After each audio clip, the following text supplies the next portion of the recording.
Hey guys, how's it going? This is another Phrygian scale practice.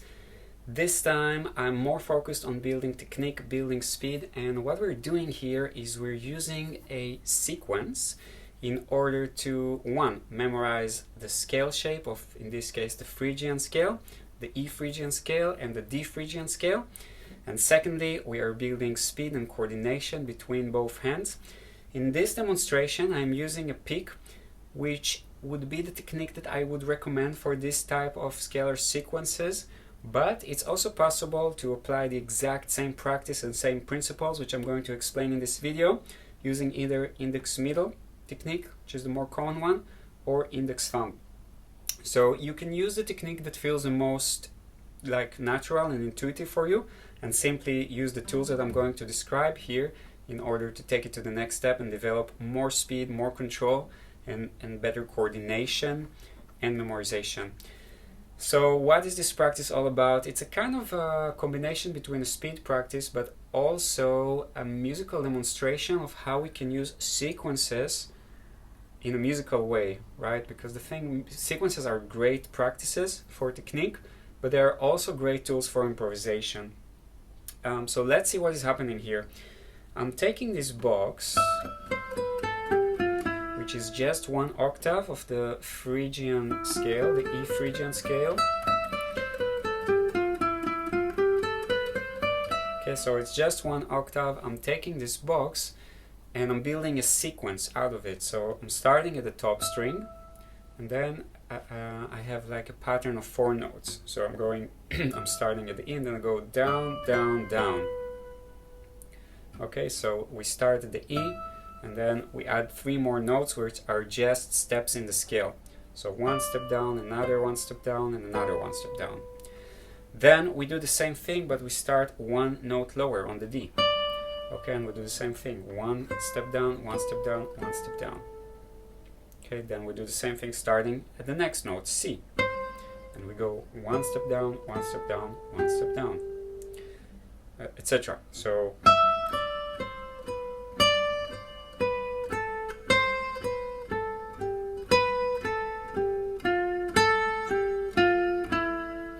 you see, that sounds pretty logic. There's a pattern here, and it's also a great way to memorize the scale shape.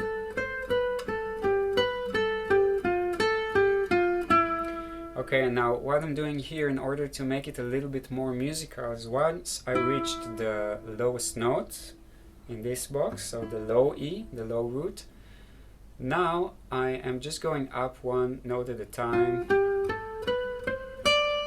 slower, so half the speed. So basically we have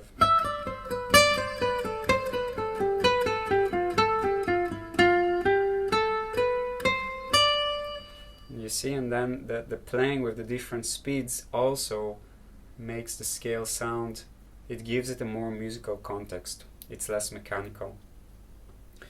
And then in the second time I repeat the same thing, but I'm doing a slightly different ending.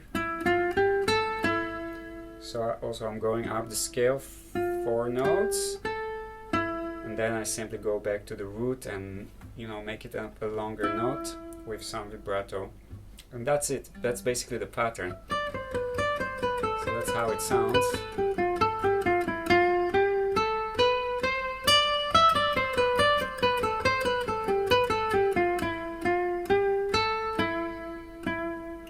Okay, that's the pattern, and what happens here in this practice, we're starting to move it around a little bit. So we start with the E minor chord, and then we move to a D minor, which means we are playing the same pattern, but instead of starting at E, we'll start at D.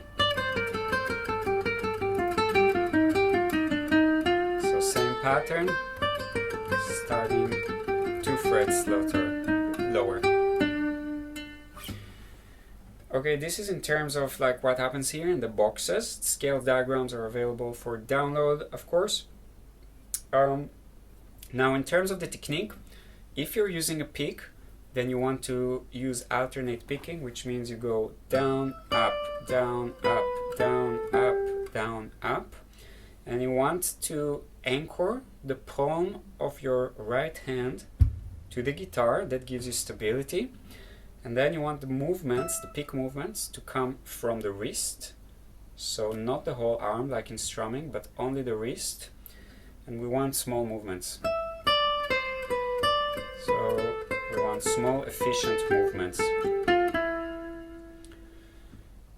And then if you use index middle technique with finger picking, then you just want to make sure that you constantly alternate between index and middle, because this is actually the key to build speed, is to alternate either fingers or movements. But you don't want to do two notes one after the other with the same finger, because that would really limit your speed basically. That's in terms of the right hand. For the left hand, it's mainly about memorizing the scale shape and being in sync together with the right hand. But if you notice, I do apply quite a lot of vibratos throughout the parts where I don't play the fast, but the slower parts. Now there are many different kinds of vibratos, but for this kind of context, the best kind of vibrato would be a horizontal vibrato.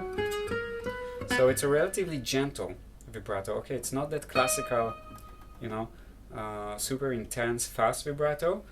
It's more stable and more slow. Okay, so what is important in order to do this kind of vibrato? We want the thumb at the middle of the back of the neck. It has to be there because we need support. And then you want to think about the movement as if you are going sideways.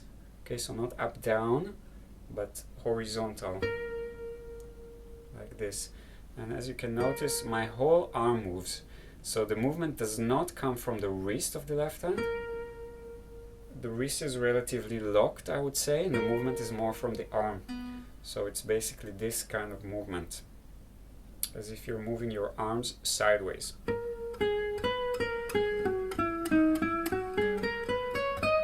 And this kind of vibrato is relatively easy to integrate into like whatever you are playing, because it doesn't require really any special like position shift like a wrist vibrato. So it kind of blends pretty nicely with whatever you're playing. Try this exercise out. This is a great way to memorize scale and to build technique and coordination, and together with the backing track you can also really learn it in a more musical way. Let me know if you have any questions. I hope you enjoyed this practice, and I'll see you guys next time.